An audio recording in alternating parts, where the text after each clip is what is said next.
10th class Balochistan board chapter name practical geometry circles और इसकी review exercise number 13 को हम सॉल्व करेंगे। इसका पहला क्वेश्चन है fill in the blanks. Part 1 है इसका कि the line joining the 2 points of a circle through its centre is called dash. यानी कि अगर हम यहाँ पर एक सर्कल ड्रॉ जो हुए हुए देख रहे हैं, इसका एक सेंटर है ओ पॉइंट। अगर सर्कल के 2 पॉइंट्स को मिलाने से एक लाइन सेगमेंट को हम ज्वाइन मतलब एक लाइन सेगमेंट बनाते हैं और वो सर्कल के जो सेंटर है उससे पास होती हुई बनती है, तो इस लाइन सेगमेंट ए बी को हम क्या कहेंगे? इसको हम कहेंगे ये डायमीटर ऑफ द सर्कल है। ठीक है, ये क्या है? डायमीटर है। ठीक है, तो यहाँ पर जो फिलिंग द ब्लैंक है उसमें क्या आएगा? डायमीटर आएगा। ठीक है, यह इसको मैं इधर लिख रहा हूँ डायमीटर।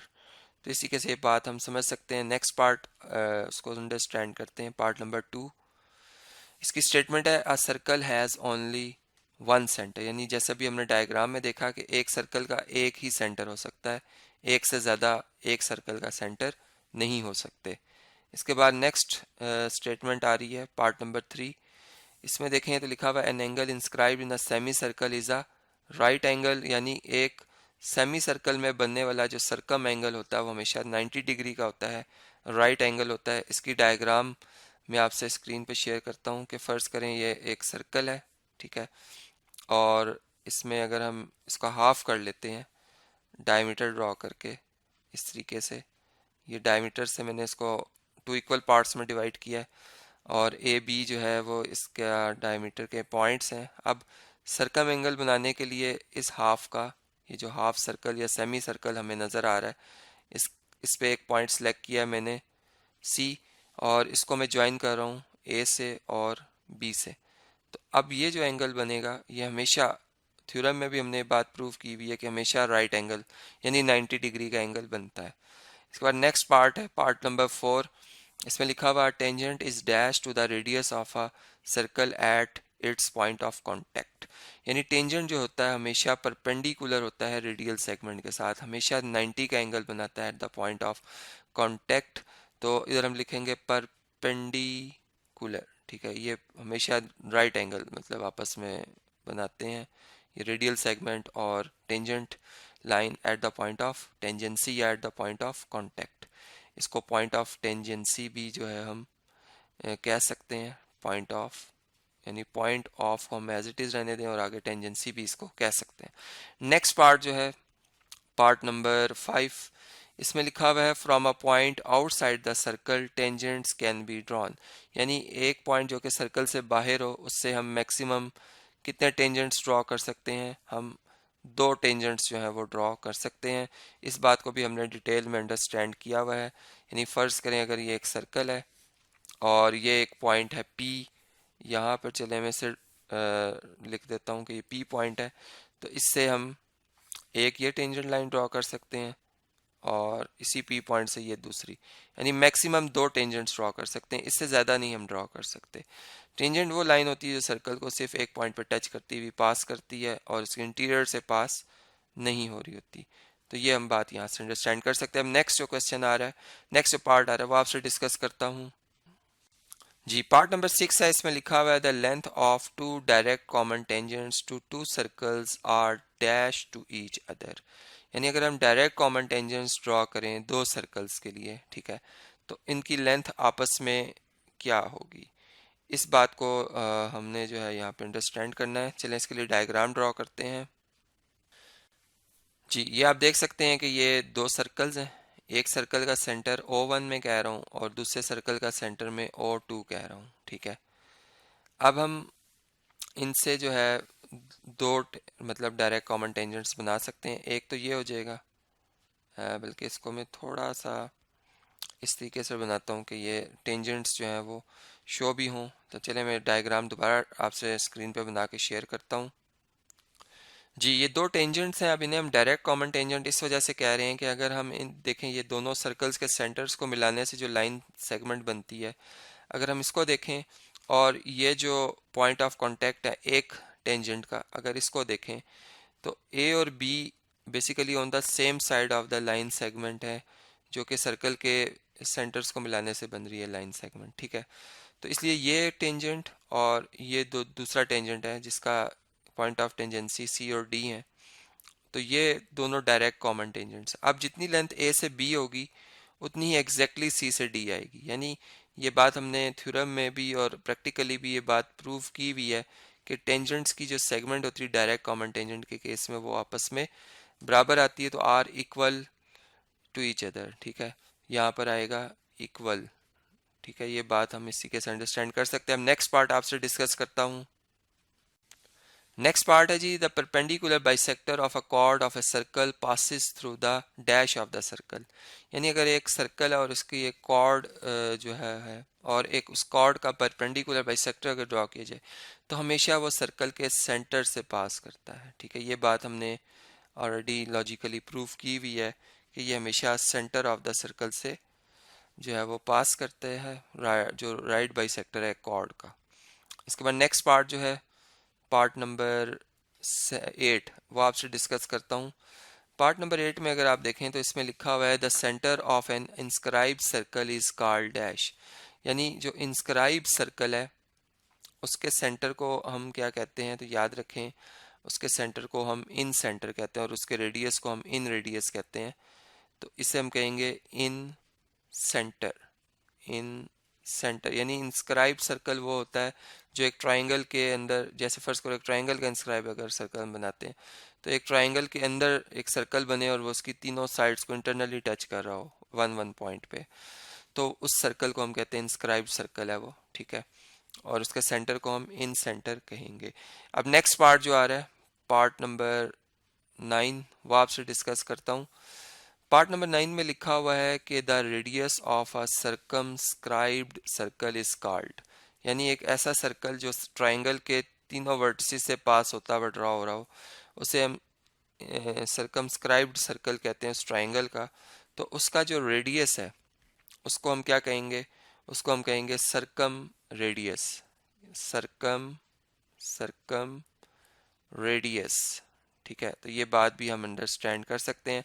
अब नेक्स्ट पार्ट जो आ रहा है वो आपसे डिस्कस करता हूँ जी। पार्ट नंबर 10 में लिखा हुआ circle which touches three sides of a triangle internally is called. यानी एक ऐसा सर्कल जो ट्राइंगल के तीनों साइड्स को इंटरनली एक एक पॉइंट पे टच करे, ऐसे सर्कल को हम कहते हैं इंस्क्राइब्ड सर्कल। तो इधर हम लिख भी देते हैं इंस्क्राइब्ड सर्कल। अब नेक्स्ट जो क्वेश्चन आ रहा है इस एक्सरसाइज का वो आपसे डिस्कस करता हूँ। ये सर्कल है, चलें जी नेक्स्ट डिस्कस करते हैं।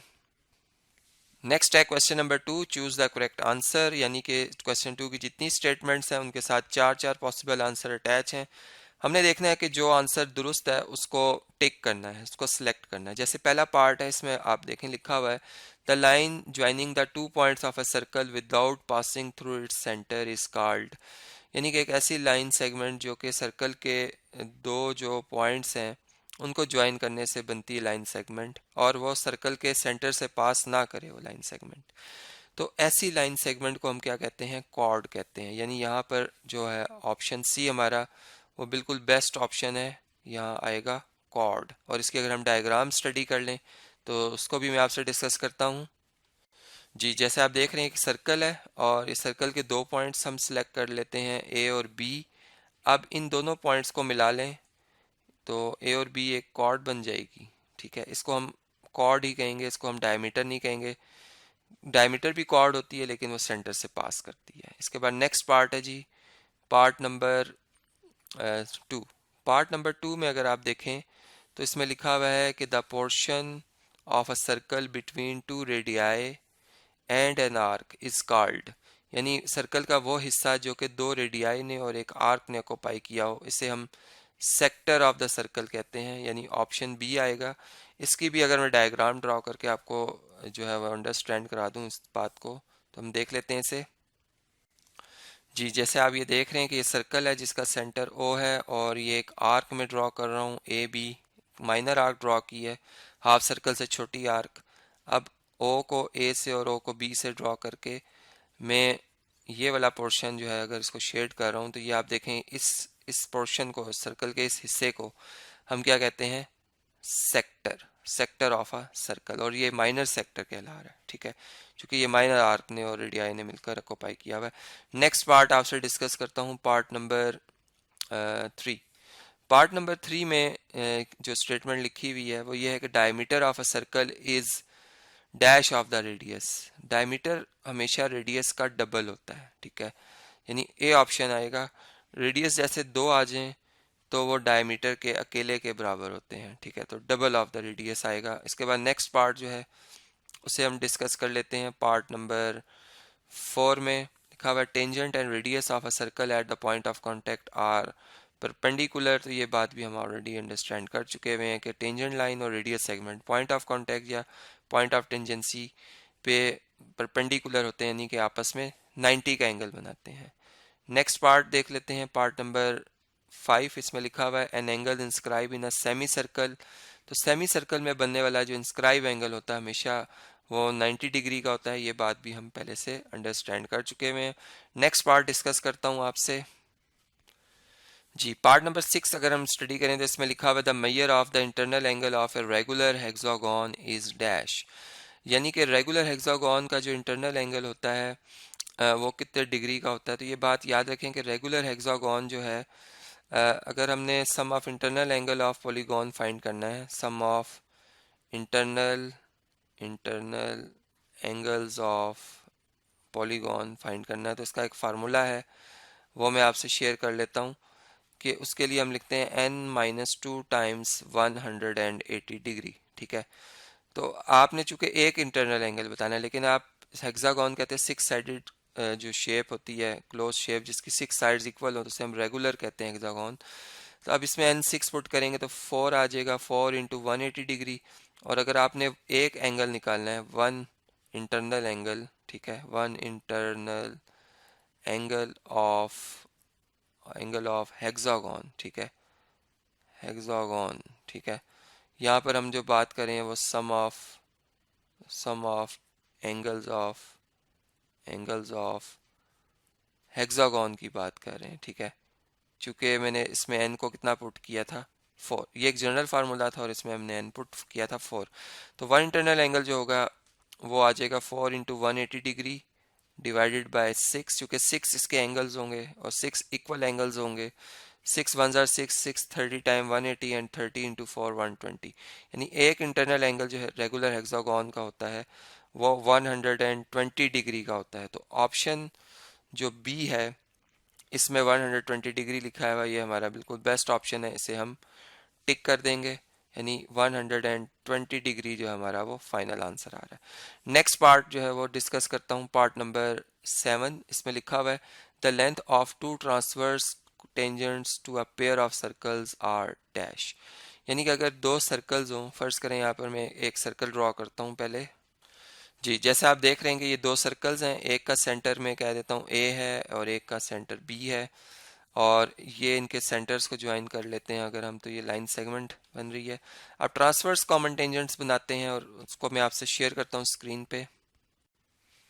जी, ये आप देख सकते हैं कि ये ट्रांसवर्स टेंजेंट्स जो है मैंने ड्रॉ किए हैं। इसकी डेफिनेशन ये है कि अगर आप टेंजेंट ड्रॉ करें और उनका पॉइंट ऑफ कांटेक्ट जो है वो अपोजिट साइड, मतलब साइड पर है ऑन द लाइन सेगमेंट, यानी लाइन सेगमेंट जो ज्वाइन करने से बनी है दोनों सर्कल्स के सेंटर्स को, उनके हिसाब से अगर देखा जाए कि देखें ये एक टेंजेंट लाइन है L1 जिसका एक पॉइंट ऑफ कांटेक्ट जो है P और ये दूसरा Q ऑपोजिट साइड पर है AB लाइन सेगमेंट के। इसी तरह ये दूसरा टेंजेंट है, इसका एक पॉइंट ऑफ कांटेक्ट S है और दूसरा T है, ये भी opposite side of the line segment AB है। तो जितना डिस्टेंस S से T होता है उतना ही P से Q आएगा। इसको हमने प्रैक्टिकली भी प्रूव किया हुआ है और इसको हमने बाय थ्योरम भी बात साबित की हुई है, इसलिए यहाँ पर आएगा इक्वल, यानी ऑप्शन बी जो है हम कहेंगे कि ऑप्शन बी हमारा जो बिल्कुल बेस्ट ऑप्शन है कि the length of two transverse tangents to a pair of circles are equal. अब नेक्स्ट पार्ट जो है वो आपसे डिस्कस करता हूँ, पार्ट नंबर 8। पार्ट नंबर 8 में लिखा हुआ है tangents can be drawn from a point outside the circle are to.